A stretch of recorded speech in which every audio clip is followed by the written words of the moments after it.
하나님 말씀 보셨습니다. 하나님 말씀은 에베소서 5장 30절부터 33절까지 보시겠습니다. 에베소서 5장 30절부터 33절까지의 말씀, 신약성경 제 성경으로는 316페이지입니다.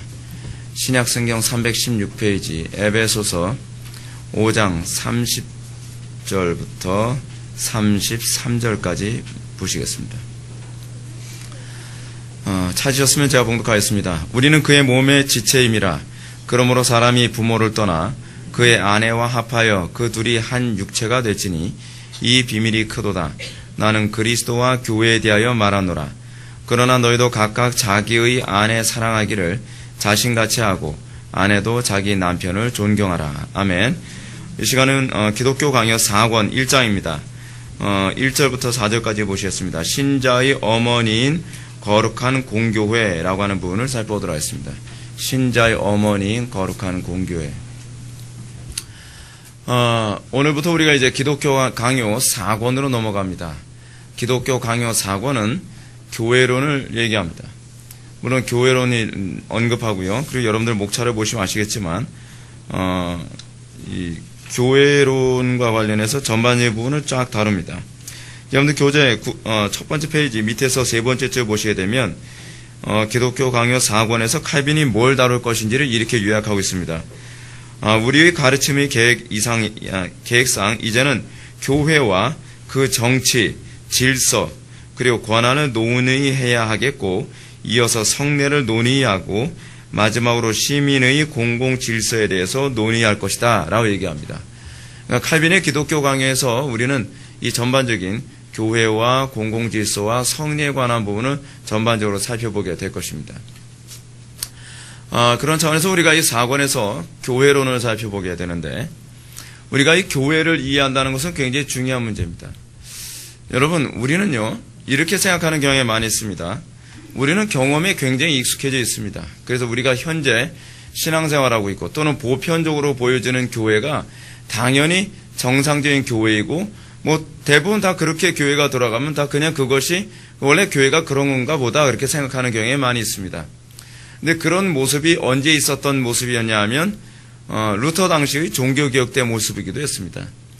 보편적으로 로마 가톨릭이 유럽 전체를 장악을 했고, 그리고 교황이 나라를 다스리고 사제들이 강력한 권력을 행사하면서 사람이 천국 가고 지옥 가고를 사제들이 결정하고, 그리고 사제들의 말 한마디에 의해서 사람들이 소위 연옥에서 천국으로 가기 위해 주머니를 다 털어내는 그 면죄부를 사는 이런 문제들이 일반화되고 그것이 상식처럼 여겨졌습니다. 여러분, 우리는 상식이 진리라고 생각하는 것을 우리는 버려야만 합니다. 오늘도 제가 루터의 생애에 관해서 제가 책을 읽는데, 루터가 에르푸르트라고 하는 지역에서 그 학교에서 공부를 했습니다. 에르푸르트라고 하는 학교는 사실은 독일에서 그 당시 최고의 명문대학이었습니다. 그리고 그 당시 루터는 그 당시 모든 대학 중에서 가장 천재성에 모든 사람들이 놀라는 학생이기도 했습니다. 그는 허구나 공부만 했습니다. 그가 도서관에서 공부를 하다가 그가 주로 이제 공부했던 것이 주로 아리스토텔레스라든지 주로 인문학 공부를 했어요. 그게 원래 신학을 공부할 때 하나의 그 당시 과정이었기 때문에 인문학을 공부하고 그랬습니다. 그러다가 루터의 눈에 띄게 된 책이 한 권 있었습니다. 난생 처음 보는 책입니다. 뭐냐 하면 성경책입니다. 여러분, 이해가 갑니까? 루터가 허구나 기도를 하고 미사하고 그리고 자기가 나름대로 신앙인이라고 생각을 했는데, 루터가 태어나서 처음으로 성경을 접했습니다. 루터는 그 소위 성당에서 제공하는 복음서 조각들, 그렇지 않으면은 시편의 조각들, 그런 것만을 이게 성경의 전부인 줄 알았고, 그리고 로마 가톨릭에서 제공하는 가르침이 그것이 성경의 전부라고 생각을 했는데, 자기가 도서관에서 한쪽 구덩이에 꽂혀있는 성경책, 물론 라틴 벌게트로 된 라틴어 성경입니다. 라틴어 성경을 읽으면서 루터는 말로 표현할 수 없을 만큼 엄청난 충격과 도전과 그리고 이 말씀에 사로잡히는 걸 경험했다고 얘기합니다. 여러분, 우리가 살고 있는 이 시대는요, 보편적으로 타락한 세상이고, 보편적으로 윤리와 도덕의 기준이 하나님께서 아주 혐오하는 수준을 일반화시킨 시대에 우리가 살고 있습니다. 그런 차원에서 오늘날 우리가 보고 있는 교회, 이것이 당연한 교회의 모습이라고 생각하여 우리는 자꾸 보편적인 교회에 우리의 교회가 맞춰가야 된다고 생각하면 곤란합니다. 루터 당시에 종교개혁의 아주 중요한 이슈는 무엇이냐면 교회개혁이었습니다. 교회개혁이라고 하는 것이 무엇이냐면 소위 가톨릭주의에서 일반한 당연하다라고 생각하는 그런 모습을 성경으로 돌아가자는 운동이었습니다. 성경적인 교회관을 제시했을 때 사람들은 별로 그렇게 달갑지는 않았습니다. 여러분 한번 생각해 보십시오. 여러분들 지금 이제 비교가 가능한데 가톨릭의 교회에 몸담고 있는 사람들이 봤을 때에 개혁할 당시의 종교개혁의 교회의 모습이 더 거룩해 보이겠습니까? 아니면 로마 가톨릭이 더 거룩해 보이겠습니까? 어떻게 보일까요? 로마 가톨릭이 더 거룩해 보입니다. 왜냐하면 거룩의 개념이 잘못됐기 때문에 그래요. 거룩의 기준 자체가 잘못된 거죠. 우리가 흔히 생각하는 거룩의 개념은 뭐죠? 뭐가 거룩이죠? 막 휘황찬란하고 아름답게 스테인글라스에 막 그림이 있고, 그리고 신부는 막 고개도 숙이기 힘들 정도의 모자를 쓰고, 그리고 사제복을 입고, 그리고 왕왕왕 울리는 곳에서 라틴어로 미사를 집례하고, 그런 것이 훨씬 더 여러분 거룩해 보이지 않겠습니까? 근데 여러분, 종교개혁한 교회들은 어떻죠? 성상을 다 없애버려요. 스테인글라스 같은 것도 사실은 우상숭배라고 생각해요. 그리고 종교적으로 사람들한테 감흥을 줄 수 있을 것이라고 생각한 로마 가톨릭의 상징물들을 교회에서 싹 없애버려요. 그래서 언젠가 어떤 분이 이런 얘기를 합니다. 개혁교회를 왔더니 개혁교회는 무슨 시민회관인 줄 알았대요. 교회에 들어와 봤더니 교회 십자가가 안 보이잖아요. 그렇죠? 그렇다고 해서 마리아상이라든지 예수님상이라든지 종교적인 색채가 보이는 거 여러분 있습니까? 예배당 안에요? 거의 없죠? 기껏해야 강대상 안에 강대상. 근데 이 강대상도 우리 교회 강대상은 이제 십자가가 이제 있는데 대부분 개혁교회들은요, 강대상에도 십자가가 없어요. 저도 이거 십자가 없는 강대상을 구하려고 하는데 구할 수가 없어가지고 이거 구한 거예요, 이거. 그래서 제가 성구사 가서 그랬습니다. 이거 십자가 뗄 수 없어요? 그랬더니 떼면요, 이거 흔적 생겨서 보기 흉해요. 그래서 어쩔 수 없다. 그래서 그냥 이 강대상을 선택한 거예요. 여러분 그냥 시민회관 같은데 그런 데 가게 되면요, 그냥 이런 강대상 하나 덩그러니 놓여있고 단상 좀 놓고 그러면서 그냥 사람들이 연설하지 않습니까? 어떤 게 더 거룩해 보입니까? 종교적인 어떤 고딩 양식이라든지 그런 어떤 멋있는 양식으로 막 성당이 막 삐까뻔쩍하게 져 있는 그런 모습과 그냥 일반 무슨 시민회관 같은 그런 건물에다가 들어왔더니 아무런 종교적인 어떤 분위기도 없이 그 예배하는 모습. 그렇다고 해서 예배 순서도 로마 가톨릭처럼 그렇게 복잡하지도 않죠. 가톨릭 신부들은, 신학교에서 목소리도 다 통일을 합니다. 그래서 신부들은 발성법을 배우죠. 그래서 신부들이 미사를 집례할 때 집례하는 목소리는 거의 다 똑같아요. 성부와 성자와 성령의 이름으로 이런 식으로 이거 톤을 다 배운단 말이에요. 그런 사람들 어때요? 그런 종교적인 것이 더 거룩하다고 생각을 하죠. 근데 거룩한 건가요, 그것이? 거룩이 뭐죠? 거룩을 다른 말로, 요번에 우리가, 수련회 때 이제 하나씩 이제 배우게 되었지만, 거룩이란 단어를 다른 말로 뭐라고 얘기할 수 있냐면, 하나님을 기쁘시게 드리는 거예요. 소위 구별된 거거든요. 거룩이라는 단어는 구별된 거예요. 세상과 구별된 거. 세상과 구별되는데 그 구별됨이라고 하는 것이 로마 가톨릭처럼 수도원 들어가는 구별됨이 아니죠. 그렇죠? 구별됨이 뭐죠? 그걸 다른 말로 하나님을 기쁘시게 해드리는 거예요. 로마 가톨릭의 그 거룩은 뭐죠? 사람을 기쁘게 하는 거룩이죠. 그러다 보니까 여러분 항상 로마 가톨릭의 그런 어떤 외형적인 모습 때문에 교회가 영적으로 죽게 되어지면 설득력을 잃어버려요, 교회는요. 원래 개혁된 교회들의 설득력은 그 안에 있는 생명력으로 설득력이 나오는 것이지, 교리적인 어떤 지식을 많이 가르치고, 그렇지 않으면 그 교리적으로 옳다, 그르다라고 하는 논쟁만으로 개혁된 교회들이 더 거룩하게 보이는 일은 거의 없습니다. 오히려 종교개혁자들이 옳다 그르다라고 하는 이 교리적 논쟁 때문에 오히려 사람들이 더 지긋지긋했던 때가 17세기였습니다. 16세기 때 종교개혁이 일어났죠? 그쵸? 1517. 종교개혁이 16세기 때 일어나고 16세기 이후에 종교개혁이 무르익으면서 이 교리 논쟁이 소위 대륙 유럽에서는 아주 심각한 대립을 이루게 됐거든요. 근데 그것이 별로 거룩해 보이진 않죠. 그러면 여러분, 교회의 교회됨이라고 하는 이 기준을 우리가 다시 회복하려면 어떻게 해야 됩니까? 우리가 인간의 눈으로 봤을 때 거룩하고, 인간의 눈으로 봤을 때 종교적이고, 인간의 눈으로 봤을 때 괜찮아 보이는, 여러분, 그걸로 여러분 교회의 모습을 만들면 안 됩니다. 오늘날 전반적으로 교회들이 타락하면서 자꾸 어떤 식으로 가죠? 교회가 자꾸 인위적으로 거룩하게 보이려고 애를 씁니다. 그러면서 한국교회 목사님들도 상당수의 목사님, 특히 이제 통합 측이나 감리교 목사님들은 로만 칼라라죠. 그쵸? 로만 칼라. 신부들처럼 그 백중이라고 해서 여기다가 이제 흰색 이걸 끼는 거 있잖아요. 그거 하고 돌아다니고. 그러니까 교회가 내면적 거룩을 상실하게 되면 자꾸 무엇으로 거룩을 추구하려고 하냐면 외형으로 자꾸 거룩을 추구하려 해요. 그렇게 하면 좀 더 거룩하게 보이려고 애를 쓰죠. 음악도 자꾸 이제 그런 음악을 사용하게 되고. 근데 그렇게 되면 점점 어떻게 됩니까? 점점 속으로는 썩고 겉으로는 뭔가 안 썩은 것처럼. 그래서 예수님 당시에 여러분 바리새인들은 뭐라고 얘기했습니까? 회칠한 무덤이라고 했죠. 속은 썩을 대로 썩은 시체들이 우글우글한데 겉으로 그 시체가 썩은 그 냄새와 지저분한 걸 감추기 위해서 회를 칠해버리는 것처럼. 오늘날 그 교회가 타락하면 타락할수록 자꾸 치장하는 거에 관심을 갖고 또 본질보다는 비본질적인 것을 가지고 자꾸 꾸미려고 하면서 뭔가 그걸 자꾸 거룩하게 하려고 한단 말이에요. 여러분 한번 좀 생각해 보십시오. 예수님 당시에서도 그렇고 구약시대에서도 그렇고요. 여러분 어떤 사람의 설교가 더 거룩해 보일까요?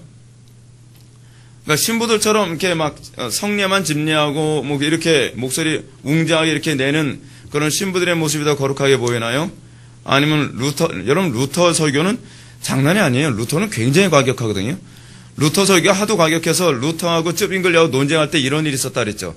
성례론 때문에 엄청나게 논쟁을 했는데 루터가 완전 장비 스타일이거든요. 머리는 굉장히 좋은 사람이고 지성적인 사람인데 막 우레 같은 소리로 막 지적을 하면서 막 공격을 하고 막 그러니까 쯔빙글리가 막 울었다 그러잖아요. 그 자리에서. 그 정도로 여러분 루터는요 설교 때 괜히 어쨌든 약간 빈정거리기도 잘하고 하여간 말 자체가 굉장히 좀 그래요. 굉장히 거칠어요. 여러분 루터의 그 설교가 더 경건해 보이겠습니까? 아니면 신부들의 그 사람들을 살리지 못할 거면서 사람들 비유 맞추는 그런 설교가 더 거룩하게 보이겠습니까? 뻔하죠? 뻔해요. 오늘은 여러분 한국교회 안에서도요 상당수 이제 사람들이 그럽니다. 사람들한테 듣기 좋게 말하고 부드러운 어투로 하나님께서는 여러분들을 사랑하십니다. 여러분들 얼마나 사회생활 하시느라 힘드시겠습니까? 가정생활 하기 힘드시겠습니까? 하나님께서 그 마음을 위로해 주실 줄 믿습니다. 할렐루야. 이렇게 하는 거 좋아하지? 여러분들이 한 주 동안 어떻게 사셨습니까? 회개하십시오. 그런 부분 하나님께서 기뻐하시기라고 할 것 같습니까? 이런 설교가 여러분들 거룩하게 보입니까? 여러분 선지자 때나 예수님 당시나 오늘이나 똑같아요. 그러니까 거룩이라는 기준 자체를 잘못 잡으면 어떻게 되냐? 여러분들 외식으로 가기 똑참이에요. 여러분 도대체 뭐가 거룩입니까? 천천히 걸어다니고 근엄한 표정 짓고 목소리 닦으면서 할렐루야 이런 게 거룩이란 말이에요. 그죠? 그러니까 이 거룩이라는 개념을 바르게 잡으려면 어쩔 수 없어요. 개혁자들이 얘기했던 것처럼 솔라 스크리투라 성경으로 돌아가야 돼요. 근데 성경으로 돌아가면 어떤 현상이 나타나냐면 타락한 본성을 입고 있는 우리가 굉장히 불편해요. 굉장히 불편해요. 그렇기 때문에 종교개혁을 하면서 끊임없이 개혁이 가능했었던 이유는 무엇이냐면요. 로마 가톨릭의 그 잘못된 이 교회가 너무나 많은 사람들한테 피해를 주니까 그 피해 때문에 개혁을 사람들이 찬동하기 시작한 것이지 여러분 성경적인 교회가 거룩하고 아름답고 마음에 들어서 개혁한 건 아니에요, 여러분. 이거는 종교개혁 당시에 어떤 분위기에 관해서 대부분 그 교회 사가들이 하는 소리거든요. 이미 루터 이전에 상당수의 사람들도 종교개혁을 했던 사람들이에요. 종교개혁을 했는데 어떻게 됐죠? 막 죽어나왔어요. 막 죽어나왔어요. 사람들이 동의를 안 해줬거든요. 왜냐하면 육체의 본성에는 성경적인 교회가 별로 마음에 안 들거든요. 그리고 성경적인 교회는 종교개혁에서 추구하는 교회의 예배는요, 굉장히 단순해요. 별로 이렇게 종교적이지가 않아요. 근데 가톨릭은 굉장히 종교적이죠. 막 신부들이 흰색 가운 같은 거 입고 십자가 엄청 큰 거 들고서 앞에서 막 이러고 걸어가고, 그게 훨씬 더 뭔가 좀 거룩해 보이고 뭔가 장엄해 보이고 있어 보이지 않습니까? 많은 사람들이 거기에 현혹되고, 그래서 사람들이 그러잖아요. 신부나 수녀들, 여러분 그 이탈리아 가야 되면은 이탈리아 신부들 굉장히 멋있거든요. 그 이탈리아 신부들 갔다 온 사람들마다 그러더라고요. 이탈리아 신부들 보게 되면은 뭐 피아노 리브스 같은 사람들만 줄지어서 신부복 입고 돌아다닌대요. 피아노 리브스 잘 몰라요? 모르면 어쩔 수 없죠. 뭐 그런 사람이 있어요. 조각같이 생긴 남자들, 이탈리아 남자들은 잘생긴 남자 많잖아요. 톰 크루즈처럼 생긴 남자들. 톰 크루즈에다가 한 20cm 키 높은 사람들. 뭐 이제 그런 사람들 막 다니고 그러면 사람들이, 야, 신부들 너무 멋있다. 수녀들 너무 이쁘다. 그래서 뭐라 그래요, 사람들이요? 난 수녀 되고 싶어요, 그러죠. 이게 다 마케팅 전술이거든요, 마케팅. 이거 종교를 일종의 굉장히 미화시키는데 굉장히 익숙해져 있어요. 근데 기독교는 사실은 그거로 성장할 수가 없어요. 근데 자꾸 교회가 타락하니까 그쪽으로 가려고 하죠. 본질이 무너지니까 비본질적인 것을 가지고 자꾸 교회를 아름답게 미화시키려고 자꾸 하는 것이죠. 이게 이제 교회가 타락하고 있다는 증거예요. 생명이 없으면 그래요. 여러분, 근데 그러면 교회가 뭐냐? 교회에 관해서 오늘 본문에서 오늘 본문 에베소서에서 바울은요, 교회를 이렇게 얘기합니다. 지금 제가 읽기는 30절부터 33절을 읽었는데, 실제로 사도 바울이 교회를 뭐로 설명을 했냐면 22절부터 29절의 말씀으로 설명을 했어요. 이게 교회다 그래요. 근데 이게 뭐가 교회예요? 남편과 아내의 관계가 교회다라고요. 남편과 아내의 관계가 뭐 어쩌다는 거죠? 어떻게 해야 된다는 거죠? 잘 보십시오. 지금 남편과 아내의 관계를 22절부터 29절의 말씀에서 바울이 끊임없이 다 교회와 연관져서 얘기하고 있어요. 교회와. 자 보십시오. 아내들이요, 자기 남편에게 제가 오늘 이 본문 읽었을 때 오늘 결혼주례 하는 줄 알았죠. 결혼주례 아니에요. 이거 교회에 대해서 얘기하기 위해서 하는 소리예요. 22절 보면 아내들이요, 자기 남편에게 복종하기를 죽게 하듯 하라. 죽게 하듯. 죽게 하는 게 어떻게 하는 거죠? 여러분들 죽게 어떻게 하죠? 여러분들 맨날 주님께 맨날 반항하니까 여러분들 죽게 하듯 남편에게 맨날 반항하라? 이 소리인가요? 맨날 주님이 명령하면 싫어요 하니까 거부하라는 얘기인가? 그거 아니죠. 우리는 죽게 하라가 이렇게 잘 와닿지가 않아요. 왜냐하면 우리는 하나님한테 맨날 그렇게 할 때가 많으니까. 그렇죠? 근데 바로 윗절에서 이제 설명해 주고 있어요. 바울이. 그거 아니다 하면서 바울이 뭐라고요? 그리스도를 경외함으로 피차 복종하라. 뭐죠? 죽게 하듯 복종하라는 말은 바꿔서 경외하며 복종하라는 얘기예요. 경외하여 복종하라. 그러니까 여러분들 근데 대부분 이 앞부분 얘기하면 남자들은 굉장히 좋아서 이제 입가에 막 미소가 막 그러지 마세요. 들어보면 굉장히 힘들어요, 사는 게. 23절. 이는 남편이 아내의 머리됨이니 그리스도께서 교회의 머리됨과 같음이니 그가 바로 몸의 구주시니라. 여러분, 이게 굉장히 좀 흥미롭습니다. 지금 남편은 아내에 대해서 뭐라고 얘기했어요? 아내의 구주라는. 여러분, 아내의 구주. 그럴 때 아내의 구주라는 개념이 나오기 때문에 29절에서 남편이 아내를 사랑하라는 말은 어떻게 표현하나 잘 보십시오. 누구든지 언제나 자기 육체를 미워하지 않고 오직 양육하여 보호하기를. 이게 구주예요. 주님께서 우리를 구원하시고서 어떻게 하셨죠? 양육하여 보호하기를 그리스도께서 교회에게 하신 것 같이 하나니. 남편의 역할이 그거예요. 사랑한다는 것이 맨날 뭐 아파트 문 열고 들어갈 때 장미꽃 입에 물고 들어오고 뭐 그런다고 해서 이러면 남편이 하나 사랑하는 게 아니에요. 뭐 결혼기념일 기억해주고 뭐 밖에 나가서 뭐 외식 시켜주고 그게 아니란 말이에요. 그래서 괜히 뭐 기분 좋게 해주려고 뭐 아내한테 뭐 애교 떨고 요즘 남편이 애교 떤다면서요. 그게 아니죠. 남편이 남편으로서의 역할, 그러니까 복종하라라고 하는 이 말을 하지만 복종을 요구하기 위해 남편에게 요구하는 건 더 무겁죠. 더 중엄해요. 굉장히 중요한 걸 요구해요. 근데 여러분, 우리는 이렇게 생각을 합니다. 남편과 아내의 관계, 이건 뭐 이미 이렇게 어떻게 해? 우리는 서로에게 별로 이렇게 안 길들여졌거든요. 별로 불편한 관계거든요. 근데 우리는 남편과의 아내의 관계 이제껏 살아오던 거 딱 정리하고, 그래, 젊은 니네들이나 그렇게 살아. 우리는 인연 그렇게 못 살겠어. 그러고 나서 우리는 뭐라고 얘기하냐면 하나님과의 우리의 관계는 이렇게 살겠다고 얘기해요. 근데 하나님과 우리의 관계 이렇게 산다면 이거 복종해야 사는 거예요. 그게 교회예요. 그래서 교회는 어디서부터 시작되냐면 가정에서부터 시작돼요. 가정에서 남편과 아내의 관계 어떻게 해야 돼요? 아내들이 남편을 머리로 삼아야 돼요. 머리가 사실 여러분 몸이 잘렸다고 해서 머리가 잘 죽진 않죠. 몸의 신체 일부가 잘리거나 해를 입었다고 해서 쉽게 죽진 않아요. 근데 머리가 잘리면 죽죠. 그래서 그렇게 얘기하는 거예요. 머리기 때문에 몸의 구주신이라라고 얘기하고 있는 거예요. 굉장히 힘든 얘기입니다. 그래서 남편은 아내의 구주 역할로 부름받았습니다. 그러므로 교회하고 연결져서 얘기합니다. 교회와 부부관계를 떼질 않아요. 우리가 정말 교회를 바르게 이루기 위해서는, 오늘날 한국교회가 건강한 교회를 이루기 위해서는 어디서부터 출발해야 된다고 사도 바울이 얘기하냐 하면 부부관계에서부터 출발해야 된다고 얘기하는 거예요. 왜 그러냐? 그 이유가 어디 있냐? 하나님께서 교회를 처음 시작하실 때 부부관계를 시작했거든요. 아담과 하와를 창조해서 그 최초의 교회가 되게 하신 거예요.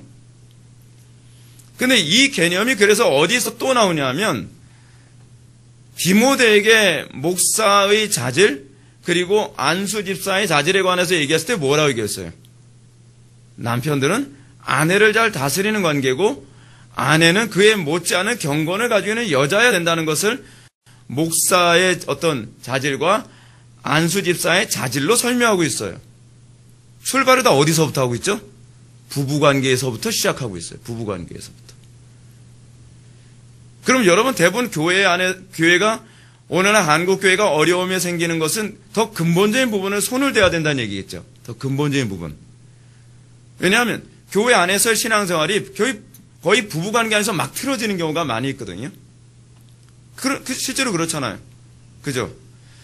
부부생활 안에서 신앙에 대해서 막 틀어지고 갈등하고, 예를 들어서 여러분 아내들이 신앙생활 열심히 하려고 하는데 누가 주로 제동을 걸어요? 남편이 신앙생활 제대로 하려는데 누가 주로 제동을 걸어요? 자식이요? 아니, 주로 아내가. 남편과 아내의 관계가 서로 하나님께 헌신하고 충성하려고 하는데 양쪽이 서로 제동관계를 거니까 어떻게 해요? 거기서 문제가 생기고 교회가 어려움이 생기는 거죠. 근데 이 사실을 누가 더 잘 아냐? 마귀가 더 잘 알아요. 그래서 마귀는 가정을 뺏기는 걸 포기는 안 하려고 해요. 가정이 하나님께 헌신되어지고 부부가 하나님의 말씀에 한마음 한뜻이 되어졌을 때, 그리고 가정이 이렇게 한마음 한뜻이 되어졌을 때 교회가 비로소 견고하게 서게 되는 거예요. 그렇기 때문에 지금 여기서 사도 바울이 교회를 얘기하기 전에 부부관계를 얘기하죠. 그래서 24절 보시죠. 그러므로 교회가 그리스도에게 하듯 아내들도 범사예요. 모든 일에 자기 남편에게 복종할지라. 그럼 이렇게 얘기하면 이제는 뭐 주도권 남자가 잡았네. 이제 내 와이프 내가 이제 시키는 무조건 다 해야 돼. 그 얘기가 아니죠. 복종하는 게 어떻게 복종하라는 거예요? 주 안에서 복종하라. 주 안에서 복종하라라고 하는 말에는 여러분 아주 엄한 전제가 있는 거죠. 남편이 경건해야 된다는 얘기예요. 남편이 주 안에 있어야 된다는 얘기예요. 저 항상 주 안에 있는데요. 술 주자. 그 주 안에 있으면 안 되죠. 그렇죠? 주 안에 있어요. 자, 근데 보십시오. 25절. 이제 남편들에게 어떻게 그러면 아내에게 복종을 요구하는 남편으로서의 자격이 주어지는가? 남편들아, 아내 사랑하기를 그리스도께서 교회를 사랑하시고 그 교회를 위하여 자신을 주심같이 하라. 무슨 얘기죠? 남편이 아내의 보호자 역할을 해야 된다는 거예요. 여러분, 남편이 아내의 보호자의 역할을 한다고 했을 때에 아내는 어떤 것이 가장 안전하죠? 남편에게 복종하는 게 안전한 거죠. 자, 바꿔서 얘기합시다. 교회가 하나님과의 관계 안에서 가장 안전한 방법은 무엇일까요? 내 마음대로 사는 걸까요? 아니면 주님의 뜻을 따라서 사는 것이 안전할까요? 그 개념이에요. 그 개념. 여러분, 시편은 우리에게 다윗을 통해서 얘기해 주고 있죠. 여호와 하나님만이 우리의 산성이요 요새요 방패요 나의 피할 바위시라. 그렇죠? 그 개념을 얘기하고 있는 거예요. 그렇다고 한다면 여러분, 아내들아 남편에게 복종하라라고 했을 때 아내의 복종을 요구하고 아내의 복종을 따를 수 있는 사람이 되려면 자격 조건이 전제가 되는 것이죠. 그렇죠? 그럼 여러분들 또 자매님들은 어떻게 생각합니까? 그럼 내 남편은 이 자격 조건 안 되니까 이제 전혀 따르지 않아도 되네? 또 그걸 의미하는 건 아니죠. 자꾸 피해 나가려고 하지 말고 어떻게 하든지 우리가 순종할 수 있는 쪽으로 생각해야 된다는 거예요. 제가 여러분한테 말씀드리고 싶은 건. 제가 왜 이런 말씀드리냐면 우리는 자꾸 설교를 들을 때 어떻게 듣냐면 그 말씀에 순종하지 않고 피해 나갈 수 있는 길을 자꾸 찾으려고 하는 못된 습관이 있거든요. 근데 여건상 안 됐을 경우에도 어떻게 해야 내가 순종할 수 있느냐의 지혜를 짜내야 되는데 우리는 이러이러하니까 난 순종할 수 없어 라고 한단 말이에요. 그렇지 않아요. 우리는 그 안에서도 우리는 순종해야 돼요. 그러면서 교회가 돼가는 거예요. 가정에서 교회가 됐을 때 교회라고 하는 공동체가 분란이나 갈등이 없이 아름다운 공동체가 형성되어지는 것이죠. 그러면서 남편들은 아내 사랑하기를 그리스도께서 교회를 사랑하시고 그 교회를 위해 자신을 주심같이 하라. 이는 곧 물로 씻어 말씀으로 깨끗하게 하사 거룩하게 하고 자기 앞에 영광스러운 교회로 세우사. 어떻게? 자기 앞에 영광스러운 교회로 세우사 티나 주름 잡힌 것이나 이런 것들이 없이 거룩하고 흠없이 하려 합니다. 왜 하나님께서는 이런 부부관계를 원하세요? 교회가 흠이 없게 하려고. 오늘날 여러분 왜 자꾸 간음이라고 하는 것이 점점 확산되어지죠? 대부분 남편과 아내의 그 의무를 이런 성경이 가르치는 이 의무를 제대로 준수하지 아니하므로 그것 때문에 갈등이 점점 부부관계 갈등이 심해지고 간음이 생기고 뭐 이런 문제가 발생하면서 어떻게 생각해요? 티나 주름이 자꾸 생기죠. 그러니까 이런 부분 하나하나를 우리는 가정에서부터 개혁해 나가야 비로소 교회의 개혁이 일어나요. 문제 잘 보십시오. 교회 개혁을 한다고 하는데 가정에서는 여전히 죄악투성이에요. 여러분 개혁 안 돼요. 아시겠습니까? 목사가 아무리 설교 잘하고 목사가 아무리 성경적으로 목회를 한다 할지라도 여러분들의 가정이 죄악덩어리이고 여러분들의 가정이 불경건하고 여러분들의 부부관계가 성경적인 부부관계가 되지 않는다고 한다면 여러분 아십니까? 교회에서 성경적으로 개혁한다는 것이 오히려 여러분들을 더 불편하게 만든다는 거예요. 여러분 요즘 우리나라 사회 흐름이 그거죠. 뭐 개혁해야 된다, 개혁해야 된다. 근데 개혁해야 된다, 개혁해야 된다라고 얘기할 때에 가장 심각한 문제는 뭐죠? 자기는 개혁에 대해서 항상 빠지죠. 그죠? 그러니까 제가 언젠가 여러분한테 그런 말씀 드렸잖아요. 어느 신문사에서 맨날 개혁을 외치고 사회 부조리에 대해서 막 신랄하게 비판하는 걸 신문사에서 신문 기자가 선후배 간에 서로 싸우다가 한 명을 죽였어요. 만약에 다른 사람이 그랬을 경우에는 막 뿌리까지 캐내서 이걸 문제를 해결하려고 하는 그런 사람들이 자기네 죄악에 대해서는 어떻게 하죠? 다른 모든 언론사한테 전화를 해서 이건 덮어달라. 살인행위인데 이건 덮어달라. 자기네들은 개혁의 대상이 아니라고 생각해요. 자기네는 정말 정의를 사랑하고 정말 개혁을 원한다고 한다면 정정당당하게 자기 죄를 인정하고 이 죄에 대한 대가는 치르겠습니다. 그래서 이 사회가 좀 더 정의롭고 아름답게 되기를 원합니다. 근데 여러분 그거 아세요? 자기를 개혁하지 않는 사람일수록 남의 죄에 대해서 더 잔인하다는 거예요. 왠지 아세요? 그래야 내가 정의롭게 보이기 때문이에요. 그래서 바리새인들이 잔인했던 거예요. 저는 오늘날 개혁교회 안에서도 개혁을 얘기할 때에 제가 좀 고민을 해야 될 부분이 있다고 좀 말씀드리고 싶어요. 틀렸다라는 얘기를 하지만 틀렸다라고 얘기하기 이전에 그러면 틀렸음을 어떻게 옳은 방향으로 갈 수 있게 할 것인가에 관해서도 대안이 있어야 그것이 좀 개혁이라고 생각을 해요. 그렇잖아요? 그러니까 예를 들어서 우리 개혁회 안에서는 뭐 관상계도 틀렸다, 뭐가 틀렸다라고 얘기를 많이 하죠. 근데 틀렸다는 얘기는 해야 돼요. 그래야 개혁이 되는 건 맞는 얘기예요. 근데 틀렸다고 한다면 그 다음에 어떻게 되죠? 그러면 이쪽이 틀린 길이라고 한다면 어느 길로 가야 될지 길은 제시해줘야 되겠죠. 근데 길은 제시를 안 해줘요. 틀렸다는 얘기만 한 거예요. 틀렸다는 얘기만 하게 되면 사람들은 어떻게 될까? 길을 모르면 또 오류의 길은 너무 많으니까요. 바른 길은 한 길밖에 없는데 오류 길은요, 그거 막아도 수도 없어요. 수천 개의 길이 있거든요. 그렇기 때문에 항상 개혁을 얘기할 때는 무엇을 항상 얘기해 줘야 되냐면 바른 대안을 같이 얘기해 줘야 돼요. 그랬을 때 개혁이 일어나는 것이죠. 근데 문제는 뭐냐면 내 자신이 개혁을 원한다 할지라도 내가 진정으로 진리를 사랑하지 아니하면 대안은 싫어해요. 왜냐하면 그 대안은 나를 더 불편하게 만들거든요. 그렇지 않습니까? 오늘날 이건 제가 목회하면서 느끼는 바예요. 교리만 얘기했을 때는 아무도 불편하게 생각을 하지 않아요. 그럼 무엇이 틀렸다라고 얘기하는 거에 대해서는 아무도 불편하지 않아요. 오히려 통쾌하죠. 그래, 우리는 정의이고 그래 저쪽은 틀렸어. 그러면 여러분 우리 울타리 안에 있는 사람들은 다 정의롭다고 생각하니까 우리는 얼마나 어떤 자기의에 빠질 수 있겠습니까? 근데 이제 어디서부터 이제 불편하기 시작하냐면 그러면 우리는 이쪽 방향으로 개혁해야만 합니다. 그것을 우리부터 개혁해야 됩니다라고 하면 그때부터 불편해지기 시작하는 거예요. 왜냐하면 개혁의 대상이 교회 밖이 아니라 나로부터 시작되는 거거든요. 나로부터. 여러분, 개혁이라는 건 쉬운 문제가 아닙니다. 그래서 예수님께서 뭐라고 말씀하시죠? 남의 눈에 티를 빼주래요? 빼주지 말래요? 마태복음에서요. 예. 빼주라고 얘기하고 있어요. 빼지 말란 말 없어요. 근데 예수님은 네가 남의 눈에 티를 빼주려면 그 이전에 뭘 해줘야 된다고요? 네 눈에 들보부터 뽑아야 된다는 거예요. 과장법이죠. 들보, 대들보 그거.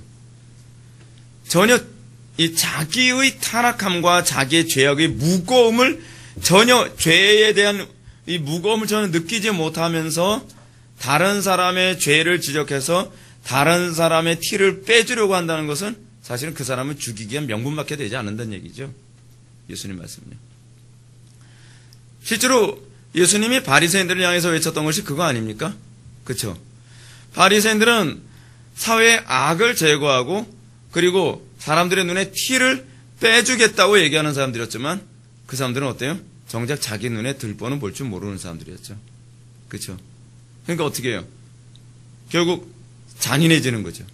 그것이 이슬람이죠. 그것이 율법주의죠.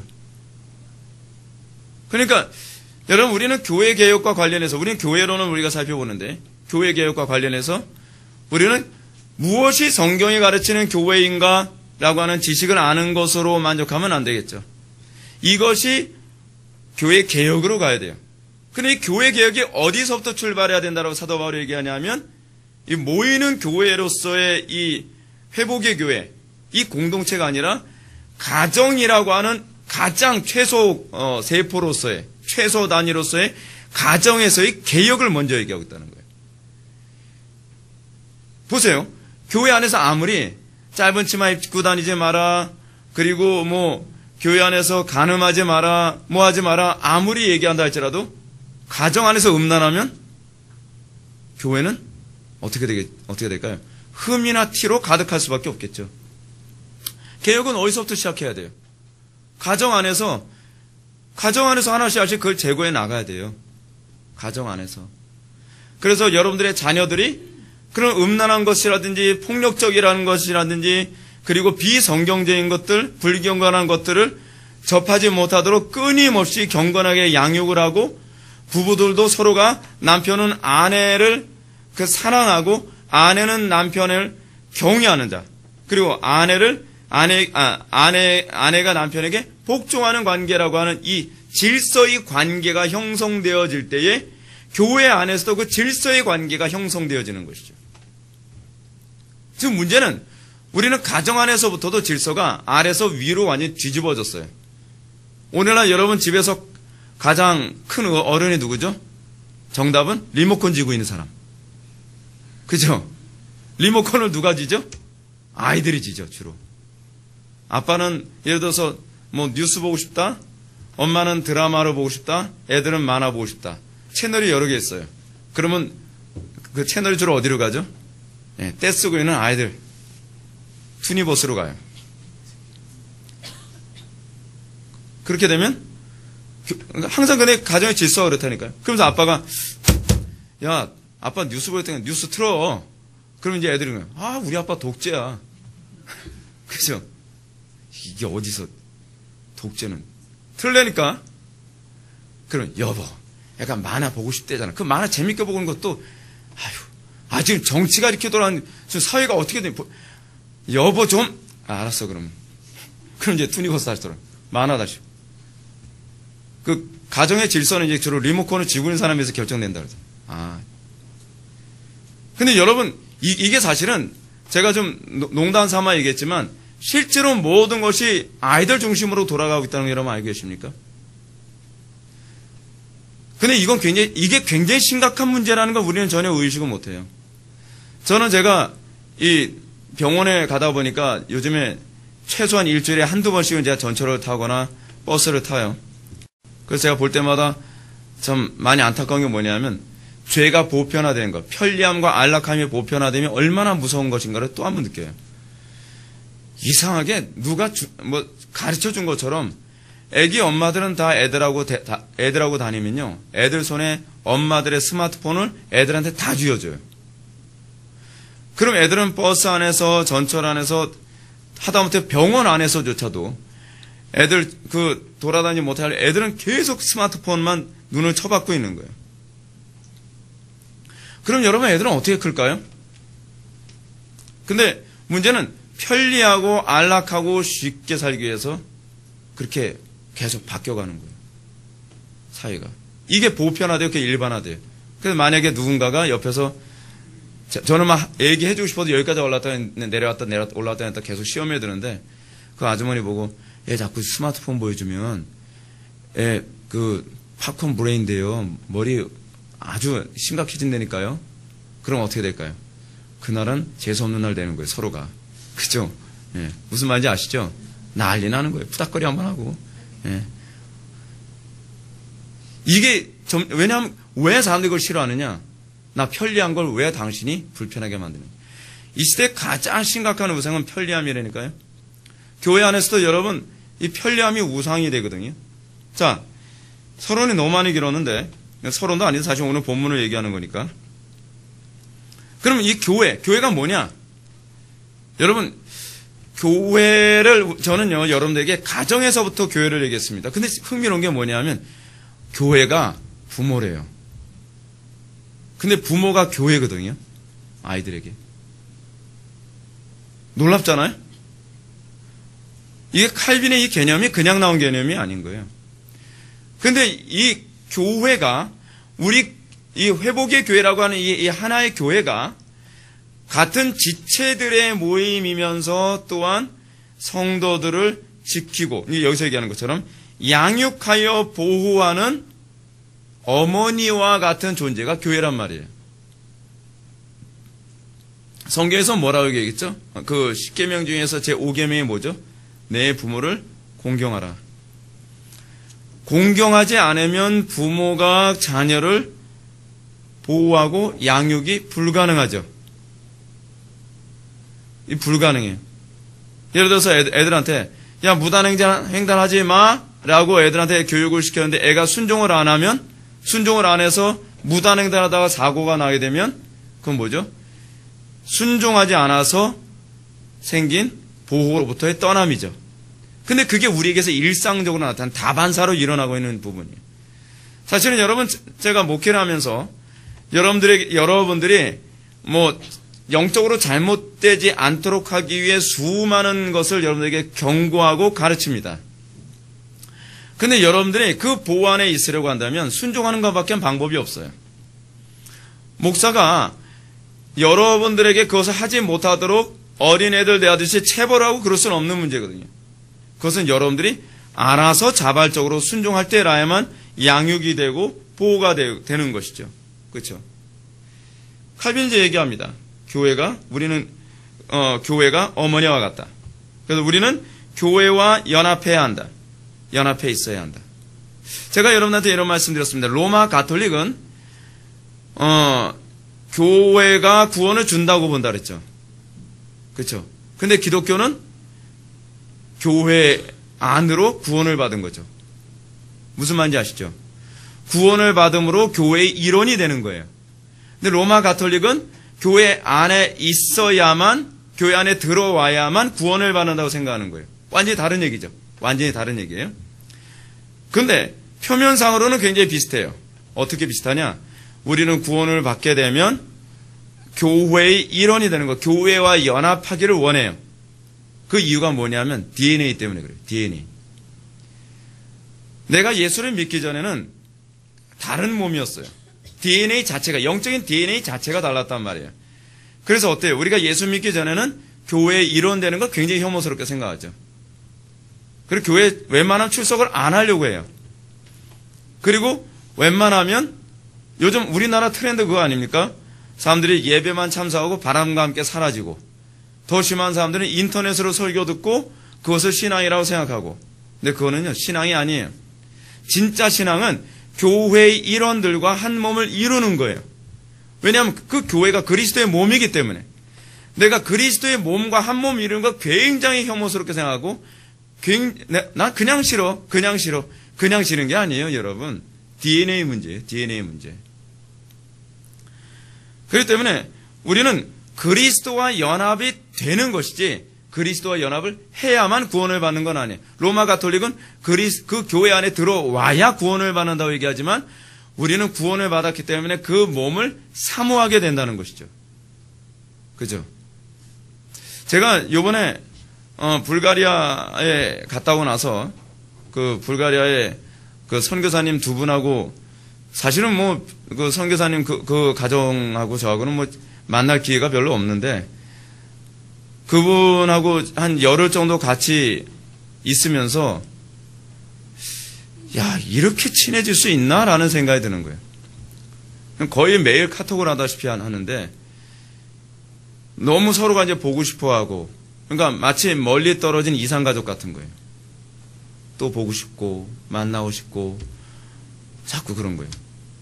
근데 이것이 어떻게 가능할까요? 그렇다고 해서 여러분 뭐 불가리아 갔어야 그분들하고 맨날 붙어서 다니는 건 아니거든요. 다른 여러 선교사님들하고 같이 다니기 때문에 이쪽 분들하고도 얘기 나누고 저쪽 분들하고 얘기 나누고, 제가 사람을 좋아해가지고 제가 이 사람 저 사람하고 막 얘기 나누고 그러다 보니까 오히려 이분들하고 대화 나눌 시간들은 별로 없었는데, 이분들하고 그냥 친가족같이 돼버린 거예요. 어떻게 나가능하죠? DNA 때문이죠. 영적인 DNA. 로이 존스 목사님이 그런 말씀 하셨잖아요. 나도 로이 존스 목사님이 하신 얘기 저도 했는데, 이분이 먼저 선수 치는 바람에 나중에 책 보니까 그분이 하셨더라고요. 그러니까 그분이 정통이니까 나는 그냥 카피로 하자 생각했는데, 제가 물보다 피가 더 진하고 피보다 영이 더 진하다는 말을 제가 언젠가 한 적이 있었어요. 로이 존스 목사님도 그 말씀 하셨더라고요. 사실이에요. 그거를 이해를 못하면, 그것을 알지 못한다고 한다면, 교회는 단순히 친목을 위한 모임 정도 이상으로는 이해가 안 돼요. 교회는 그런 존재가 아니에요. 교회는 하나의 신앙 고백과 하나의 영을 지니고 있기 때문에, 그래서 생명처럼 귀하게 느껴지는 거예요. 그러면 여러분, 교회가 존재하는 이유가 무엇인가? 그거에 관해서 여러분들 그 첫 번째 패러그래프 위에서 네 번째 줄부터 보시겠습니다. 우리 속에서 믿음을 낳고 키워가고 그 목표에 이룰 수 있도록 외부의 도움이 필요하기 때문에 하나님께서는 이러한 도움의 수단들을 더해 주셔서 우리의 연약함을 살피시는 것이다.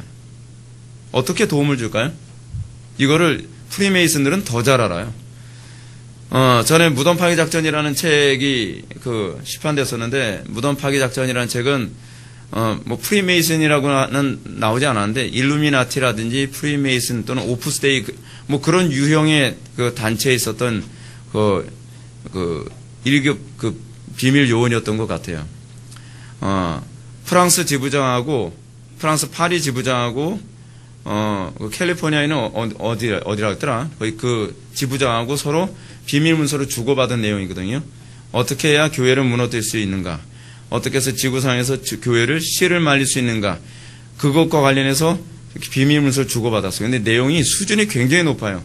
그 사람들이 철학과 교수다 보니까 오스기네스도 그 사람에 대해서 평가하기를 얼마나 사람이 명석하고 총명한지, 자기도 대학교 교수임에도 불구하고 그 사람하고 대화를 나누면 그 사람 마치 자기를 어린아이 다루듯 말 한마디로 가지고 놀더라는 거예요. 그 정도로 머리가 비상한 사람들이에요.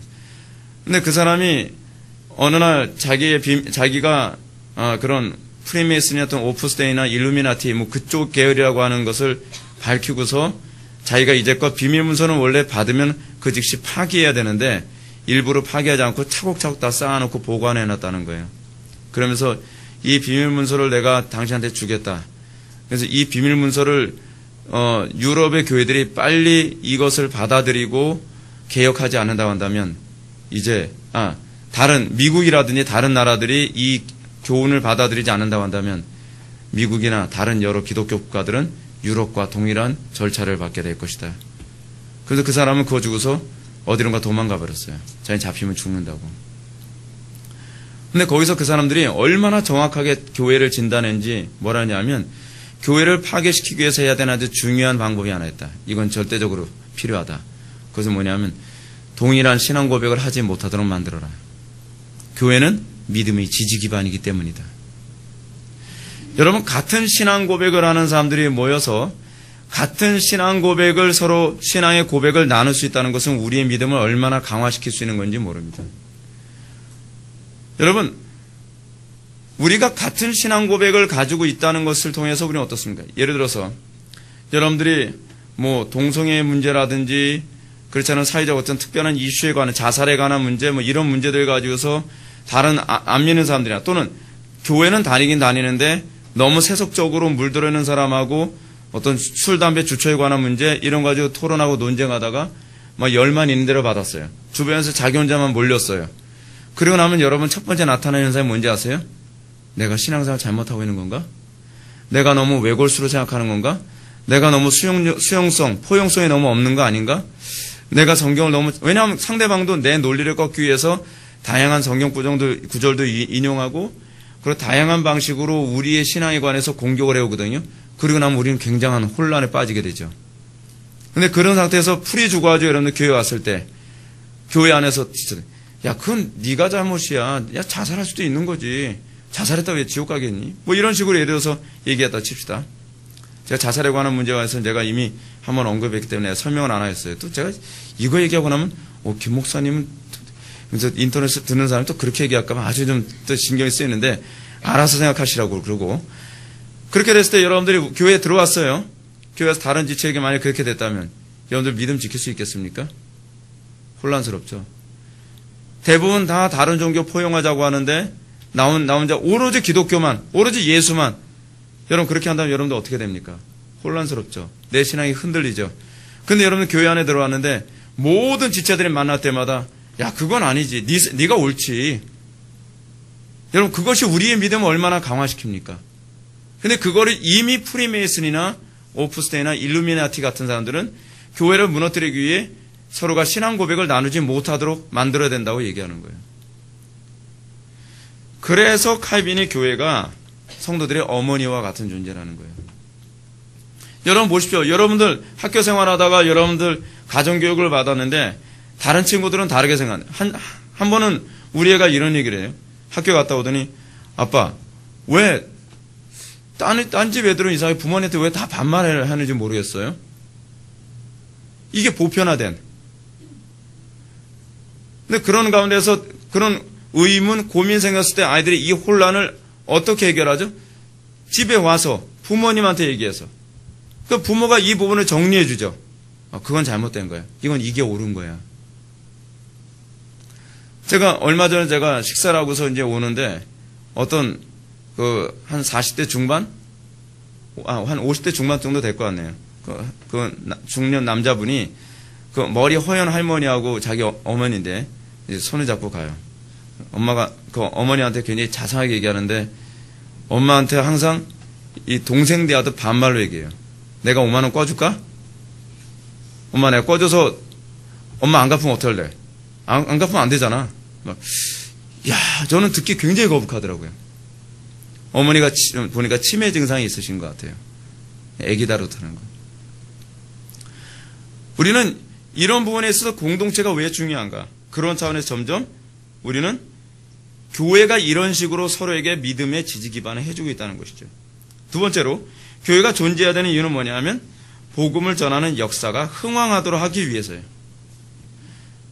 여러분 복음 전도가 뭐죠? 여러분 오늘은 이걸 다 끝내지 않고 조금만 얘기해서 다음 주에 다시 또 해야 될 것 같아요. 전도가 뭐죠? 저는 전도에 관해서 특히 제가 우리 교회 부흥을 위해서 굉장히 요즘 기도를 많이 하는데 저는 전도는 이거라고 생각을 해요. 전염병이라고 생각을 해요. 오늘날 여러분 우리가 사는 시대는요. 악령의 부흥 시대에 우리가 살고 있어요. 악령의 부흥 시대. 악령의 부흥 시대가 여러분 뭔지 아시죠? 접촉만 하면 사람들이 눈빛이 달라지는 거예요. 영화 한 편만 보고 나오면 사람이 악해져서 나와요. 뭐 최면요법, 그렇지 않으면은 세뇌요법, 여러 가지 요법들이 광고, 영화, 모르는 거로 다 도배를 했잖아요.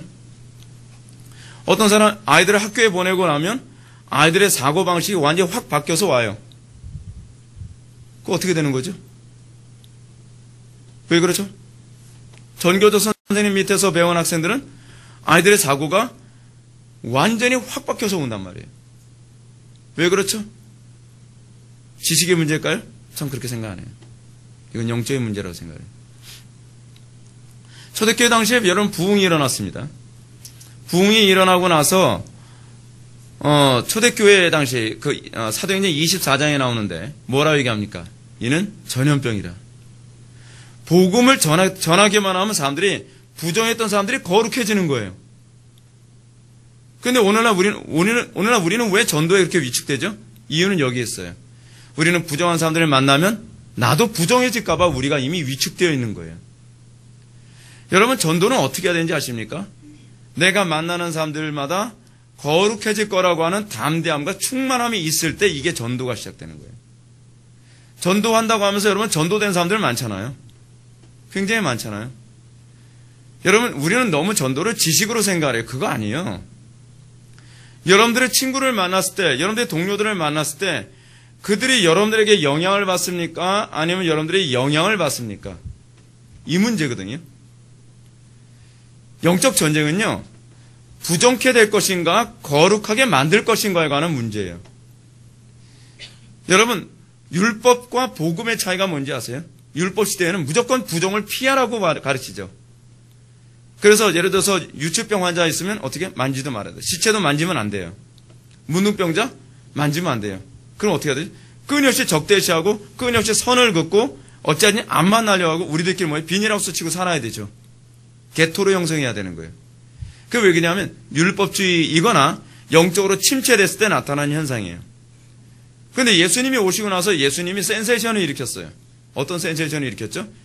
예수님은 부정한 자를 찾아다녀요.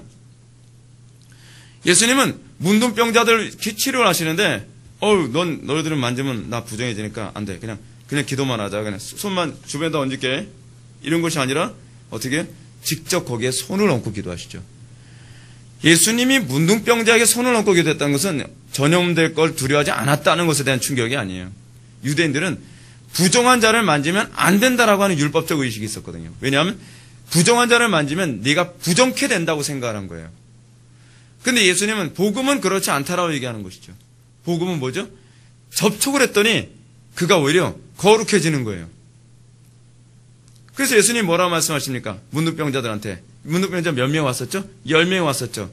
10명 왔는데 그 10명의 문둥병자들을 치료해주고 나서 뭐라고 그러죠? 제사장에 찾아가라 그러죠. 제사장이 뭐라고 선언해요? 너 부정으로부터 해방됐다. 부정이 뭐죠 여러분? 거룩의 반대죠. 거룩은 뭐죠? 하나님께 대한 헌신이죠. 그게 구약에서 얘기하는 거룩의 개념이에요. 그래서 여러분, 거룩하게 된 자를 누구라고 얘기해요? 대제사장, 제사장, 레위인, 또 나실인. 이 사람들이 왜 거룩하다 얘기하죠? 하나님께 헌신된 자, 하나님께 바쳐진 자이기 때문에 그래요. 이거의 반대가 부정이에요. 그럼 부정은 어떤 사람이죠? 마귀에게 바쳐진 자, 세상에 헌신된 자, 육체의 소욕과 안목의 정욕과 이생의 자랑에 헌신되어진 자. 근데 문제는 뭐냐면 우리가 예수를 믿는다고 하면서 우리가 거룩한 백성으로 부름받았다고 얘기하면서 우리는 하나님께 헌신되지 않죠. 우리는 교회 나와서 종교생활만 하고 우리는 여전히 세상에 헌신되어 있죠. 세상적인 삶에 헌신되어 있어요. 그래서 거룩한 백성이라고 얘기하면 안 되죠. 거룩한 백성이라는 개념은 단순히 도덕적인 개념만이 아니에요. 그건 도덕적인 개념은 외적으로 나타나는 하나의 현상이죠. 실제로 거룩한 백성이라는 건 무슨 얘기예요? 하나님께 드려진 자, 하나님께 헌신된 자거든요. 그렇게 하나님께 헌신된 자들이 우리가 주변 사람들, 가족들, 지인들을 만났을 때 접촉하면서 어떻게 해요? 그들 때문에 어느 날 예수를 잘 믿는다고 생각을 했는데 친한 친구를 딱 만났더니 친한 친구가 야, 부동산 투기 잘해봐. 너 지금 몇 억이 때문에 야, 한번 제대로 투자하면 대박 터진다. 그랬더니 갑자기 눈빛이 바뀌었어요. 그러면서 그것에 헌신되기 시작하는 거예요. 돈 맛을 보기 시작하는 거예요. 그럼 뭐예요? 부정케 된 거예요. 부정케 된 거예요. 또 그 보험 설계, 피라미드. 여러분 피라미드 다 이제 그런 식으로 우리를 부정케 하는 방식이라니까요. 여러분 피라미드에 한번 여러분 맞대는 사람도 어떻습니까? 눈이 광신자가 돼 있어요. 광신자가. 그러면서 근데 그런 사람들의 특징, 어떤 곳에인가 헌신되는 사람들의 특징, 어떤 현상이 나타나죠? 딴 사람도 그거에 헌신되게 만들 수 있는 불을 가지고 있어요. 불. 도박에 불 붙은 사람, 딴 사람 도박하게 만들죠. 그렇죠? 그게 바로 죄악에 헌신된 사람들이죠. 여러분 교회 안에서 그래서 여러분 어떻게 해야 됩니까? 여러분 교회 안에서요 참 대화를 조심해야 되는 게 세속적인 불 가지고서 다른 사람 가슴에 불 붙이면 큰일 나요. 그 다음부터 뭐가 안 돼요? 기도가 안 돼요. 여러분 영적 삶에서 여러분 제일 예민한 건요 예배보다 기도예요. 왜냐하면 예배 같은 경우에는 설교자가 성령 충만한만 해도 좀 집중이 안 됐다고 해도 집중이 되는데 예배 시간에 잡념 많아서 산만한 거 영적으로 완전히 박살난 거예요. 그건요. 굉장히 심각한 거예요. 뭔가 세상에 헌신되어 있기 때문에 잡념이 많고 집중이 안 되는 거거든요. 근데 기도는 더 심하죠. 기도는 자기 혼자서 하나님과 관계를 해야 되는 거거든요. 특히 혼자서 기도할 때. 기도만 하면 뭐예요? 피라미드 자꾸 생각나는 거예요. 아, 거기다 투자만 하면 진짜. 요번에 누구를 만나서 그 사람에게 보험 설계 한번 내가 해주면 대박 터지지 않을까. 혹여나 그 묵상에 불 붙은 거죠. 그게 뭐예요? 그게 부정케 된 거거든요. 그래서 성경에서는 거룩하게 된 사람들에 대해서 뭐라 얘기하냐면 묵상이 바뀐 자라고 얘기했어요. 그래서 여러분 잠언에서도 뭘 얘기해요? 무릇 지키만 하는 것보다 내 마음을 지키라. 생명의 근원이 이에서 남이니라.